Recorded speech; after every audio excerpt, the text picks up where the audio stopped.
Internet और किताबों से तरह तरह का ज्ञान प्राप्त करने के बाद हम अपने ही ज्ञान से इतने भरे होते हैं कि वही ज्ञान हमारे ध्यान में सबसे बड़ी बाधा बन जाता है। इस कहानी को आखिर तक सुनकर आपको जरूर ये एहसास होगा कि अपना ज्ञान खाली करना कितना आवश्यक होता है। दोस्तों, इससे पहले कि आप कहानी में खो जाएं, इस चैनल को सब्सक्राइब जरूर कर लें। तो चलिए कहानी शुरू करते हैं। ये कहानी 4 स्त्रियों की है जो आत्मज्ञान पाने के लिए भिक्षुई बनना चाहती थी। वो स्त्रियां काफी गुरुओं के पास जाती है, लेकिन कोई भी उन्हें दीक्षा नहीं देता।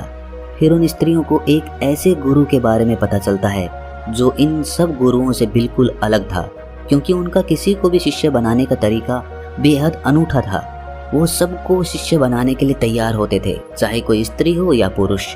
लेकिन वो सभी को शिष्य बनाने से पहले उनसे एक प्रश्न पूछा करते थे। वो चारों स्त्रियां बहुत ही आशा के साथ उस गुरु के पास जाती है। उनके पास पहुंचकर वो उन्हें प्रणाम करती हैं।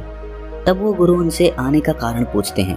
तब वो चारों स्त्रियां कहती हैं कि गुरुदेव, हमने अपने जीवन में मन की शांति खोजी, लेकिन वो शांति हमें कहीं नहीं मिली, जिसकी तलाश में हम ना जाने कब से कहां कहां उसके लिए भटक रहे हैं।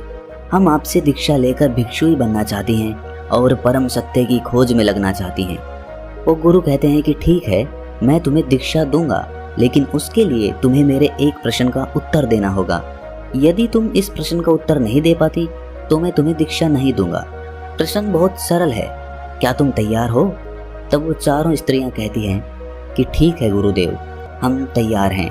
वो गुरु कहते हैं कि ठीक है, फिर तुम चारों में से जो सबसे पहले उत्तर देना चाहती है वो यहाँ रुके, बाकी सब कुछ दूर पर जाकर खड़ी हो जाओ, ताकि वो ना तो प्रश्न सुन सके और ना ही उत्तर।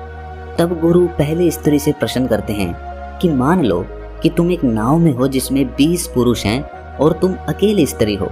वो नाव समुद्र में खो गई है, दूर दूर तक कोई किनारा नजर नहीं आ रहा। अचानक तुम लोगों को एक अनजान टापू दिखता है। तुम लोग उस टापू की तरफ धीरे धीरे बढ़ने लगते हो। तुम ये बात जानते हो कि उस नाव में 20 पुरुष हैं और तुम अकेले स्त्री हो, और तुम सोच रही हो कि उस अनजान टापू पर पहुंचने के बाद तुम्हारे साथ क्या होगा। तब वो गुरु उस स्त्री से पूछते हैं कि तुम बताओ, उस परिस्थिति में तुम क्या करोगी? तब वो स्त्री कहती है कि मैं ऐसी स्थिति में अपनी इज्जत बचाने के लिए समुद्र में छलांग लगा दूंगी, अपनी जान दे दूंगी। शायद आप में से भी कुछ लोगों को उस स्त्री का उत्तर सही लगा होगा, लेकिन वो गुरुदेव उस स्त्री से कहते हैं कि तुम अब जा सकती हो, तुम्हारा उत्तर गलत है। जो हुआ ही नहीं उसके लिए तुम्हें अपने आप को दंड देने की क्या आवश्यकता है? उस स्त्री ने ये उत्तर बहुत सोच समझ कर दिया था, लेकिन गुरु कह रहे थे कि ये उत्तर गलत है, और वो स्त्री बहुत ही निराश होकर वहां से चली जाती है। तब दूसरी स्त्री आती है। गुरुदेव उससे भी यही प्रश्न करते हैं कि मान लो तुम एक नाव में जा रही हो, उस नाव में 20 पुरुष मौजूद हैं और तुम अकेली स्त्री हो। वो नाव समुद्र में कहीं खो गई है और उसे कोई किनारा नहीं मिल रहा। अचानक तुम्हें एक अनजान टापू नजर आता है और तुम लोग उस अनजान टापू की तरफ बढ़ने लगते हो, और तुम्हारे भीतर ये चल रहा है कि तुम अकेली स्त्री हो और वहां पहुंचने के बाद तुम्हारे साथ क्या होगा। गुरु कहते हैं कि तुम बताओ, इस परिस्थिति में तुम क्या करोगी? वो दूसरी स्त्री कहती है कि ऐसी स्थिति में मैं स्वयं को उस नाव में मौजूद सबसे शक्तिशाली पुरुष को स्वयं को समर्पित कर दूंगी, क्योंकि एक शक्तिशाली पुरुष उन 19 लोगों से मेरी रक्षा करेगा। शायद आपको ये उत्तर सुनने में सही लगे, लेकिन गुरु उस दूसरी स्त्री को भी कहता है कि तुम जा सकती हो, तुम्हारा ये उत्तर भी गलत है। एक पुरुष चाहे कितना ही शक्तिशाली क्यों ना हो, लेकिन 19 पुरुष से कमजोर ही होगा। वो स्त्री भी निराश होकर लौट जाती है। तब तीसरी स्त्री की बारी आती है। तब गुरु उससे भी यही प्रश्न करते हैं कि मान लो कि तुम एक नाव में जा रही हो और उस नाव में 20 पुरुष मौजूद हैं और तुम अकेली स्त्री हो, और वो नाव समुद्र में कहीं खो गई है, उसको कोई किनारा नहीं मिल रहा, और अचानक तुम्हें एक अनजान टापू नजर आता है और तुम लोग उस टापू की तरफ बढ़ने लगते हो, और तुम्हारे भीतर भी यही चल रहा है कि तुम उन 20 पुरुषों के बीच अकेली हो, और वहां पहुंचने के बाद तुम्हारे साथ क्या होगा। गुरु कहते हैं कि तुम बताओ, तुम इस परिस्थिति में क्या करोगी? तब वो स्त्री कहती है कि बाकी सब तो ठीक है, 20 पुरुष हैं, मैं अकेली हूँ और नाव समुद्र में अनजान टापू पर खो गई है, परंतु इसमें समस्या क्या है? असल में वो स्त्री पेशे से एक वेश्या थी। वो कहती है कि वो पुरुष हैं और मैं स्त्री, वो अपनी जरूरत पूरी करेंगे और मैं अपनी, इसमें समस्या कैसी? तीसरी स्त्री का उत्तर सुनकर गुरु कहते हैं कि तुम्हारा उत्तर भी गलत है, जाओ और उस आखिरी स्त्री को भेजो। अब आखिर में वो चौथी स्त्री आती है। गुरुदेव उससे भी वही प्रश्न करते हैं कि मान लो कि तुम एक नाव में जा रही हो और उस नाव में 20 पुरुष मौजूद हैं और तुम अकेले स्त्री हो। वो नाव समुद्र में कहीं खो गई है, उसे कोई किनारा नहीं मिल रहा। अचानक तुम्हें एक अनजान टापू दिखाई देता है और तुम लोग उस टापू की तरफ बढ़ने लगते हो और तुम्हारे भीतर ये चल रहा है कि तुम उन 20 पुरुषों में एक अकेले स्त्री हो और वहाँ टापू पर पहुँचने के बाद तुम्हारे साथ क्या होगा, तुम बताओ। इस विपदा की स्थिति में तुम क्या करोगी? वो चौथी स्त्री अपने दोनों हाथ जोड़कर सर झुकाकर कहती है कि पता नहीं, मैं उस समय उस स्थिति में क्या करूंगी। तब गुरुदेव कहते हैं कि फिर जानने के लिए तैयार हो जाओ। जिसके पास पहले से ही कोई बनावटी उत्तर नहीं है वही सच्चा उत्तर खोज सकता है। वो गुरु उस स्त्री को दीक्षा देते हैं और वो स्त्री परम सत्य की खोज में लग जाती है। एक बार एक आदमी किसी महात्मा से पूछता है कि महात्मा जी, मेरे जीवन में सब सुख सुविधाएं हैं, सब कुछ है, लेकिन फिर भी मैं दूसरों से ईर्ष्या क्यों करता हूँ? मेरे मन में ये ईर्ष्या का भाव क्यों पैदा होता है? वो महात्मा कहते हैं कि क्या तुम सच में अपने भीतर से ये ईर्ष्या का भाव खत्म करना चाहते हो? वो व्यक्ति कहता है कि जी महात्मा, मैं अपने जीवन से पूरी तरह से ये ईर्ष्या का भाव खत्म करना चाहता हूँ, क्योंकि इस ईर्ष्या ने मेरे जीवन को नरक बना रखा है। ये सुनकर वो महात्मा कहते हैं कि तुम्हारी सबसे बड़ी सफलता यही है कि तुम स्वीकार कर रहे हो कि तुम्हारे भीतर ईर्ष्या है। बहुत से लोग तो ये स्वीकार ही नहीं करते हैं। वो ये तो देखते हैं कि उन्हें पीड़ा है, लेकिन ये पीड़ा किस बात की है, किस कारण है, ये नहीं देख पाते हैं। वो महात्मा उस व्यक्ति से पूछते हैं कि ये बताओ कि जब तुम किसी गरीब को देखते हो तो तुम्हारे भीतर क्या भाव उत्पन्न होता है? वो आदमी कहता है कि दया का भाव। फिर महात्मा उससे पूछते हैं कि यदि तुम किसी अमीर और धनवान आदमी को देखते हो तो तुम्हारे भीतर क्या भाव उठता है? वो आदमी कहता है कि जब मैं किसी अपने जैसे धनवान आदमी को देखता हूँ तो मेरा मन कहता है कि मैं उससे और अधिक धन कमाऊं और अमीर बन जाऊं। तब महात्मा पूछते हैं कि यदि सामने वाला आदमी तुमसे अधिक धनवान हो तो तुम्हारे भीतर क्या भाव उठता है? तब वो आदमी कहता है कि तब मुझे लगता है कि मैं कैसे भी करके स्वयं से उसे पीछे छोड़ दूं, उसे आगे ना बढ़ने दूं। फिर वो महात्मा कहते हैं कि जब तुम उस सामने वाले आदमी की बराबरी नहीं कर पाते तब तुम्हारे मन में क्या भाव आता है? वो आदमी कहता है कि तब मुझे उस आदमी से ईर्ष्या होने लगती है। तब वो महात्मा कहते हैं कि बस इसी तरह ईर्ष्या का जन्म होता है। ईर्ष्या का अर्थ होता है अधूरापन। जब तुम्हें ये लगने लगे कि सामने वाले के जीवन में कोई कमी नहीं है तब तुम उस आदमी से ईर्ष्या करने लगते हो, क्योंकि तब तुम्हें लगता है कि उसके पास तुमसे कुछ ज्यादा है, जबकि उसके अंदर भी ये ईर्ष्या का भाव किसी और के प्रति उठता है। तब वो आदमी महात्मा से पूछता है कि महात्मा जी, मुझे ये तो समझ आ गया है कि ईर्ष्या होती क्या है, लेकिन मुझे ये नहीं पता कि ईर्ष्या खत्म कैसे होती है, आप मुझे ये बताएं। तब वो महात्मा कहते हैं कि ईर्ष्या का जन्म तुलना करने से होता है। जब तुम किसी दूसरे से तुलना करने लगते हो और स्वयं से ज्यादा उसके पास देखते हो तब तुम्हें अपने भीतर ईर्ष्या नजर आती है। इस ईर्ष्या को खत्म करने का एक ही तरीका है कि तुम सत्य को जान लो, और सत्य यही है कि जिस प्रकार सूर्य की तुलना चंद्रमा से नहीं की जा सकती, ठीक उसी प्रकार किसी मनुष्य की तुलना किसी दूसरे मनुष्य से करना जीवन का अपमान होता है, क्योंकि जो आदमी अपनी तुलना किसी दूसरे के साथ करता है वो स्वयं का अपमान कर रहा होता है, अपनी सांसों का अपमान कर रहा होता है जो उसे मिली है। ये जीवन हर किसी के भीतर दौड़ रहा है और हर कोई एक दूसरे से अलग है, और अलग होना कोई कमी नहीं बल्कि खूबसूरती है। तब वो आदमी उस महात्मा से कहता है कि महात्मा जी, ये सत्य सुनने में तो बहुत अच्छा लगता है, लेकिन इसे जीवन में उतारना बहुत कठिन है। तब वो महात्मा कहते हैं कि इसीलिए कहते हैं कि सत्य को केवल सुनो नहीं बल्कि उसे अनुभव करो। तब वो आदमी कहता है कि महात्मा जी, सत्य को अनुभव कैसे किया जाता है? इस पर वो महात्मा कहते हैं कि जिस प्रकार तुम्हें अनुभव है कि आग का स्वभाव जलाना होता है, पानी का स्वभाव प्यास बुझाना होता है, ठीक उसी प्रकार इस मन का स्वभाव पता होना चाहिए। तुम्हें पता होना चाहिए कि ये मन कब किस प्रकार की चाल चलता है, क्योंकि ये मन ही है जो तुम्हें किसी और से तुलना करने पर मजबूर करता है, किसी से ईर्ष्या करने पर मजबूर करता है। वो आदमी उस महात्मा से पूछता है कि महात्मा जी, इस मन का स्वभाव कैसे पता चलेगा? तब वो महात्मा कहते हैं कि ध्यान के द्वारा। ध्यान ही एकमात्र ऐसा रास्ता है जिस पर चलकर आप अपने मन के भाव समझ सकते हो। इस पर वो आदमी कहता है कि परंतु ध्यान करना तो बहुत कठिन है। तब वो महात्मा कहते हैं कि ध्यान करना तो कठिन है, लेकिन उसे होने देना बहुत सरल है। वो आदमी कहता है कि महात्मा जी, ध्यान होने देने का क्या अर्थ है? वो महात्मा कहते हैं कि जब तुम ध्यान करने का प्रयास नहीं करते हो तब ध्यान खुद ब खुद होता है, जिस प्रकार सांसें खुद ब खुद चलती हैं। वो महात्मा उस आदमी से कहते हैं कि क्या तुम बिना कुछ किए एक जगह बैठ सकते हो? तब वो आदमी कहता है कि मैं बैठ सकता हूँ। वो महात्मा कहते हैं कि बस ध्यान के लिए इतना ही प्रयास चाहिए, बाकी उसके भीतर जो भी होता है उसे उसके हाल पर छोड़ दो। यदि तुमने इतना ही कर लिया तो ध्यान तुम्हारे लिए आसान होगा। ध्यान रहे, ध्यान तुम्हें करना नहीं है, उसे बस होने देना है। दोस्तों, कमेंट सेक्शन में आपके ध्यान में आने वाली बाधा को जरूर साझा करें, और अगर ये कहानी आपको अच्छी लगी तो इस चैनल को सब्सक्राइब कर लें और इस कहानी को अपने मित्रों के साथ साझा जरूर करें। तो मिलते हैं अगली कहानी में, तब तक के लिए अपना ख्याल। एक दिन गौतम बुद्ध अपने शिष्यों के साथ कुटिया में बैठे थे।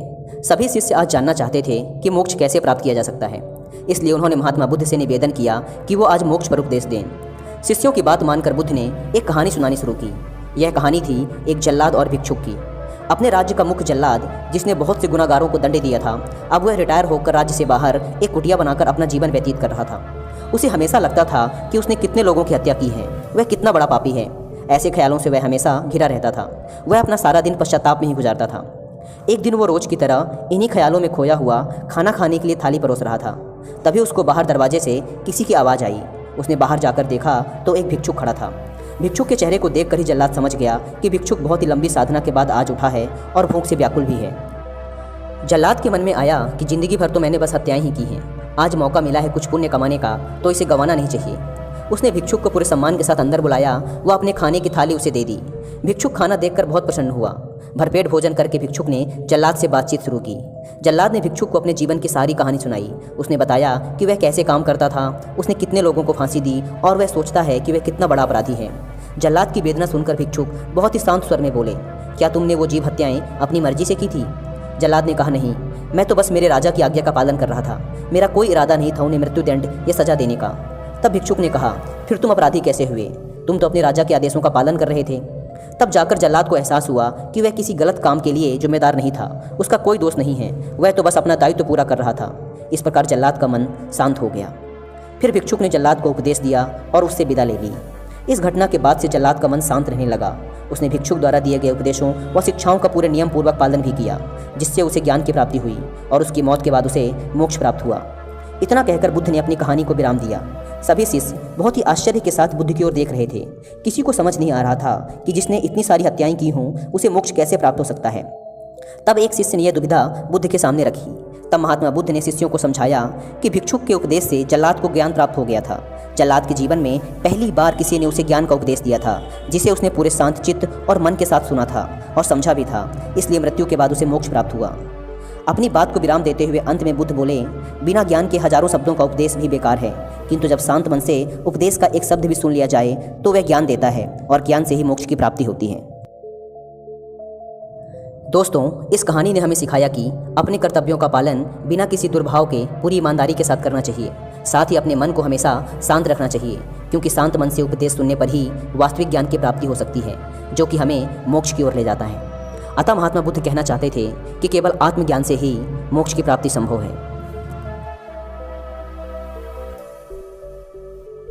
दो बिल्लियां थी, गुरु बिल्ली और शिष्य बिल्ली। गुरु बिल्ली की सोचने और समझने की क्षमता बहुत अलग थी। वो इंसानों को बड़े ध्यान से देखती और उसे समझने की भरपूर कोशिश करती। ध्यान से देखने के कारण उसके अंदर ध्यान का उदय हुआ। उसने कुछ ऐसा एहसास किया जो केवल मनुष्य के लिए ही करना संभव था। तब एक दिन उसे मोक्ष का ज्ञान प्राप्त हुआ।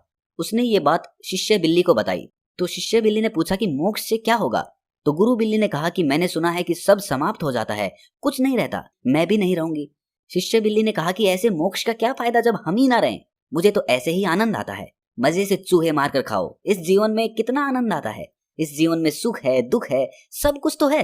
फिर ये मोक्ष पाकर क्या करना है? तब तो ये सब कुछ छूट ही जाएगा ना।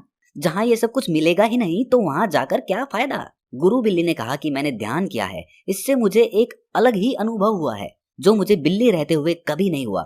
मैंने अलग एहसास किया, जब ये सब इतने अजीब हैं तो मोक्ष कितना अजीब होगा। मैं उसे भी जानना चाहती हूँ, भले ही मैं ना रहूं। और एक दिन ध्यान करते करते गुरु बिल्ली मोक्ष को प्राप्त कर गई और उसकी मृत्यु हो गई। शिष्य बिल्ली ने कहा, अजीब पागल गुरु बिल्ली थी, अपना पूरा जीवन व्यर्थ के कार्य में ही गुजार दिया। बिल्ली की ऊर्जा जो उसके शरीर से निकली थी वो प्रकृति के हाथ में आई और प्रकृति ने उसकी ऊर्जा को पढ़ा और देखा कि इसमें इतना इंसानी एहसास कैसे आया।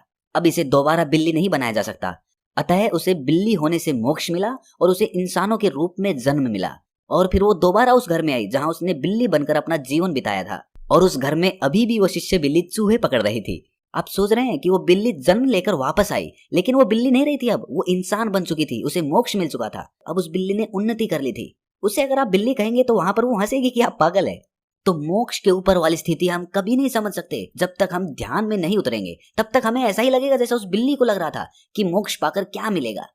कोई नई चीज मिलती है तो मन बहुत खुश होता है, लेकिन कुछ ही दिनों बाद वही चीज पुरानी और उबाऊ लगने लगती है। जो वस्तु कल तक हमारा परम लक्ष्य थी, आज वही चीज हमारे लिए उबाऊ बन चुकी है। इस चीज के पीछे क्या कारण है, कभी सोचा है आपने? अगर वो चीज या वो लक्ष्य वास्तविक सुख नहीं था तो वास्तविक सुख क्या है? चलिए ये बात इस बोध कहानी के माध्यम से समझने की कोशिश करते हैं। इससे पहले कि आप इस कहानी में खो जाएं, इस चैनल को सब्सक्राइब जरूर कर लें। तो चलिए कहानी शुरू करते हैं। एक आदमी सर्वोच्च सुख की तलाश में था। उस सुख को ढूंढते ढूंढते एक धनी सेठ के पास पहुंच गया और उससे कहा कि तुम्हारे पास तो खूब सारा धन है, तो क्या तुम्हें तुम्हारा सर्वोच्च सुख मिल चुका है? वो धनी सेठ उस आदमी से कहता है कि कैसा सुख? मेरे पास उतना धन नहीं है जितना कि राजा के पास है, मेरे पास भी उतना ही धन होना चाहिए था। इसके बाद वो आदमी एक गरीब आदमी के पास पहुंच जाता है और कहता है कि क्या तुम्हारे पास कोई सुख है? वो गरीब आदमी कहता है कि मुझे आज का भोजन मिल गया, यही मेरा सुख है। अगर मैं कल के भोजन के बारे में सोचूंगा तो दुखी हो जाऊंगा, क्योंकि कल का भोजन मुझे मिलेगा या नहीं मिलेगा इसका मुझे कुछ पता नहीं है। तब वो आदमी एक ऐसे आदमी के पास जाता है जिसके पास खाने के लिए बहुत कुछ होता है। तब वो उस आदमी से पूछता है कि तुम्हारे पास तो खाने के लिए बहुत कुछ है, तो तुम्हारे पास तो सर्वोच्च सुख होगा ही। तब वो आदमी कहता है कि कैसा सुख? आज के भोजन में नमक ज्यादा डाल दिया, मैं इसे नहीं खा सकता, इसे फेंक कर मैं दूसरा भोजन बनवा रहा हूँ। जैसा मैं हमेशा खाता हूँ मुझे वैसा ही स्वादिष्ट भोजन चाहिए, आज मैं बड़ा दुखी हूँ। इसके बाद वो आदमी एक सम्मानित और प्रतिष्ठित आदमी के पास पहुंच जाता है और उनसे कहता है कि आपके पास तो इतना मान सम्मान है, आपको तो आपका सर्वोच्च सुख मिल ही गया होगा। तब वो प्रतिष्ठित आदमी कहता है कि कैसा सुख? मैं तो बहुत दुखी हूँ। मेरा एक दूसरा मित्र है जिसे देखते ही सब उसकी तरफ खींचे चले जाते हैं, कोई मेरे पास नहीं आता जब वो मेरे साथ होता है। मुझे उस आदमी से अधिक सम्मान और प्रतिष्ठा चाहिए और उसके लिए मैं कुछ भी कर सकता हूँ। तब उस आदमी ने सोचा कि इन सबसे ऊपर का सुख काम वासना का सुख है, और जिस आदमी के पास काम वासना भरपूर होगी वो आदमी तो सर्वोच्च सुख को प्राप्त कर ही गया होगा। यही सोचकर वो एक ऐसे आदमी के पास जाता है जो काम वासना के चरम पर होता है और उससे जाकर पूछता है कि क्या काम वासना से तुम्हें सर्वोच्च सुख की प्राप्ति हुई है? तब वो आदमी कहता है कि कैसी प्राप्ति, अभी तो बस मैंने शुरुआत ही की है। मुझे रोज नई स्त्री चाहिए, मुझे कुछ नया चाहिए। अब तो जीवन भी व्यर्थ सा लगने लगा है। मेरे मित्र मुझसे कहते हैं कि मुझे नगर जाना चाहिए, वही मेरी काम वासना की पूर्ति होगी, लेकिन वहां जाने के लिए मेरे पास पैसे नहीं है। मुझे इसके लिए पहले अधिक धन कमाना होगा। सबकी बातें सुनकर उस आदमी को कहीं भी सर्वोच्च सुख नहीं दिखा।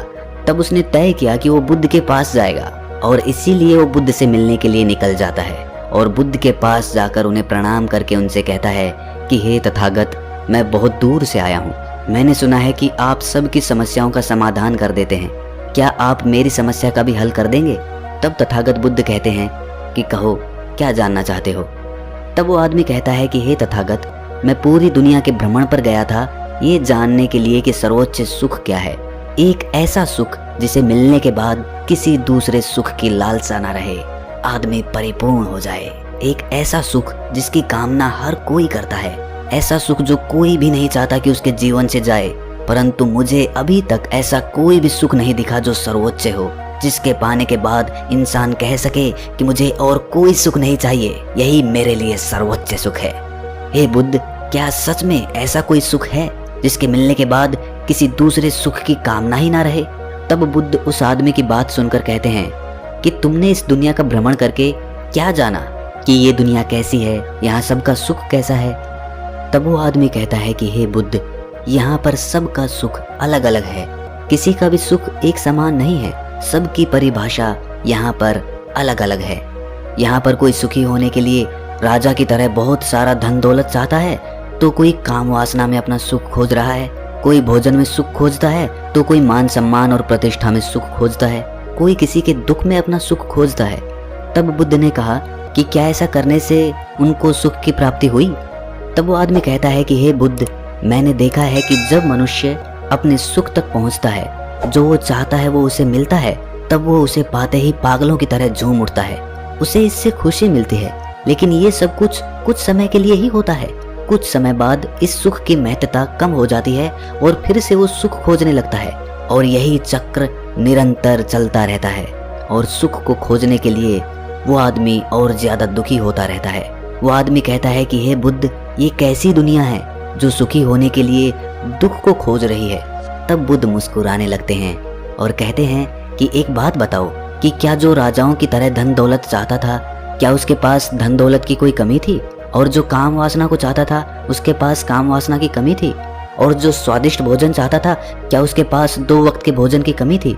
तुमने देखा कि इनके पास किसी भी चीज की कोई कमी नहीं थी, फिर भी ये सब दुखी थे। और इसका कारण यही है कि इन सब को अपना सुख दिखता ही नहीं, बस कुछ दिखता है तो वो कमी। दूसरों के पास जो है उसे पाने में सुख नहीं है, बल्कि सुख का मजा तो तब आता है जब आपके पास जो कुछ भी होता है उसका भरपूर आनंद लिया जाए। हम अपनी आंखों से दुनिया देख सकते हैं, प्रकृति का सौंदर्य देख सकते हैं, दूसरों की भावनाओं को पढ़ सकते हैं, लेकिन हम अपनी आंखों से देखते क्या हैं? हम केवल वासना को ही देखते हैं, एक ऐसी वासना जो केवल सुख का लालच देकर दुख की ओर ले जाती है, और तब हम फिर से दुखी हो जाते हैं। तब वो आदमी पूछता है कि हे बुद्ध, कि क्या कोई ऐसा सर्वोच्च सुख नहीं है जो जीवन में यदि एक बार आ जाए तो जीवन में किसी दूसरे सुख की जरूरत ही महसूस ना हो, तब वो पूर्ण रूप से संतुष्ट होकर अपना जीवन जिए। इस पर तथागत बुद्ध कहते हैं कि यही कामना तो हमारे दुख को जन्म देती है, क्योंकि कामना हमारे स्वार्थ से भरी होती है। इसीलिए कामना करते ही दुख स्वतः उत्पन्न होने लगता है। कभी वो दुख जल्दी आ जाता है तो कभी सुख के पीछे, लेकिन आता जरूर है। इस दुनिया में सर्वोच्च सुख जैसा कुछ नहीं होता। सुख कितना ही बड़ा क्यों ना दिखे, उसके पीछे दुख हमेशा रहता है। एक सुख तुम्हारे लिए सर्वोच्च हो सकता है, लेकिन यही सुख दूसरे के लिए छोटा हो सकता है। जहाँ भी तुम सुख की कामना करोगे वहाँ तुम्हें दुख अवश्य मिलेगा, और जहाँ तुम्हें दुख मिलेगा वहाँ सुख अवश्य आएगा। यदि तुम दुख से मुक्त होना चाहते हो तो तुम्हें सुख से भी मुक्त होना पड़ेगा। आज तुम दुखी हो क्योंकि तुमने सर्वोच्च सुख की कामना कर रखी है, लेकिन यदि तुम अपने सर्वोच्च सुख के दुख को जान लोगे तो तुम आज अभी सुख का अनुभव कर सकोगे। लेकिन याद रहे, सुख का लालच ही दुख का कारण होता है। इसीलिए अपने आप को तुम सत्कर्मी बनाओ, सत्कर्मी बनो। तुम्हारे सत्कर्म ही तुम्हें सुख और दुख दोनों से मुक्त करेंगे। जब तुम दोनों से मुक्त हो जाओगे तो ठीक वैसे ही बन जाओगे जैसे कीचड़ में कमल का फूल खिलकर भी कीचड़ से मुक्त रहता है। ये बातें सुनकर उस आदमी को तो समझ में आ गया कि असली सुख क्या होता है, लेकिन क्या आपको भी समझ में आया कि वास्तविक सुख क्या होता है? कमेंट सेक्शन में जरूर बताएं और इस चैनल को सब्सक्राइब करना ना भूलें। तो मिलते हैं अगली कहानी में, तब तक के लिए अपना ख्याल रखें। भगवान गौतम बुद्ध अपने शिष्यों के साथ किसी पर्वतीय स्थल पर ठहरे थे। शाम के समय वह अपने एक शिष्य के साथ भ्रमण के लिए निकले। दोनों प्रकृति के मोहक दृश्य का आनंद ले रहे थे। विशाल और मजबूत चट्टान को देख शिष्य के भीतर उत्सुकता जगी। उसने पूछा, इन चट्टानों में तो किसी का शासन नहीं होगा, क्योंकि ये अटल, अविचल और कठोर हैं। शिष्य की बात सुनकर बुद्ध बोले कि नहीं, इन शक्तिशाली चट्टानों पर भी किसी का शासन है। लोहे के प्रहार से इन चट्टानों के भी टुकड़े टुकड़े हो जाते हैं। इस पर शिष्य बोला, तब तो लोहा सर्वशक्तिशाली हुआ। शिष्य की बात सुनकर बुद्ध बोले कि नहीं, इन शक्तिशाली चट्टानों पर भी किसी का शासन है। लोहे के प्रहार से इन चट्टानों के भी टुकड़े टुकड़े हो जाते हैं। इस पर शिष्य बोला, तब तो लोहा सर्वशक्तिशाली हुआ। बुद्ध मुस्कुराए और बोले, नहीं, अग्नि अपने ताप से लोहे का रूप परिवर्तित कर सकती है। उन्हें धैर्यपूर्वक सुन रहा शिष्य बोला, इसका मतलब अग्नि सबसे शक्तिवान है। बुद्ध ने फिर उसी भाव से उत्तर दिया, नहीं, जल अग्नि की उष्णता को शीतलता में परिवर्तित कर देता है तथा अग्नि को शांत कर देता है। शिष्य कुछ सोचने लग गया। बुद्ध समझ गए थे कि उसकी जिज्ञासा अब भी पूरी तरह शांत नहीं हुई है। शिष्य ने फिर सवाल किया, आखिर जल पर किसका शासन है? भगवान बुद्ध ने उत्तर दिया, वायु का। वायु का वेग जल की दिशा को बदल देता है। शिष्य कुछ कहता इससे पहले ही बुद्ध ने कहा कि अब तुम कहोगे पवन सबसे शक्तिशाली हुआ। नहीं, पवन सबसे शक्तिशाली नहीं है। सबसे शक्तिशाली है मनुष्य की संकल्प शक्ति, क्योंकि इसी से पृथ्वी, जल, वायु, अग्नि इत्यादि को नियंत्रित किया जा सकता है। जीवन में कोई भी महत्वपूर्ण कार्य संकल्प शक्ति के बगैर असंभव है, इसलिए अपने भीतर संकल्प शक्ति का विकास करो।